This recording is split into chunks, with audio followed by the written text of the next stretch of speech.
এই দৃশ্য কিনা শেষে আমাকে দেখতে হলো, কিন্তু তবু আমার খুব জানতে ইচ্ছে করছে বাচ্চারা থলি ভর্তি মোহর অলংকার সব ছড়াতে ছড়াতে যাচ্ছে কেন, আর গোপালের হাত দুটোই বা ঘাট থেকে বেরিয়ে দুদিকে ঝুলছে কেন? মহারাজ, আর একটা ব্যাপার কি আপনি লক্ষ্য করেছেন? কি বলো তো? গোপালের দেহ কারা কাঁধে করে নিয়ে যাচ্ছে? হ্যাঁ হ্যাঁ, ওই তো মন্ত্রী, সেনাপতি, জ্যোতিষী আর পণ্ডিত। আসলে গোপালের এই শেষ যাত্রা আমাদের কিছু শিক্ষা দিয়ে যাচ্ছে মহারাজ। এই যে দেখুন, যারা গোপালকে সহ্য করতে পারত না, এখন তাদেরই কাঁধে গোপাল যাচ্ছে। তার মানে শেষ পর্যন্ত কেউই কারোর শত্রু থাকে না, সবাই মান অভিমান ভুলে কাঁধে কাঁধ মিলিয়ে পার করে দেয়।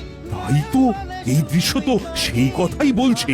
আর ওই যে মোহর আর অলংকার ছড়িয়ে যাচ্ছে, সেটাও বুঝিয়ে দেয় যে এই অর্থ, সমৃদ্ধি সবই ফেলে একসময় চলে যেতে হবে। কি ভীষণ সত্যি। দুটো খালি হাতও বুঝিয়ে দিচ্ছে, খালি হাতেই আমরা সংসারে এসেছিলাম, আর খালি হাতেই আমাদের যেতে হবে। এই চরম সত্যিটা আমি আগে বুঝিনি।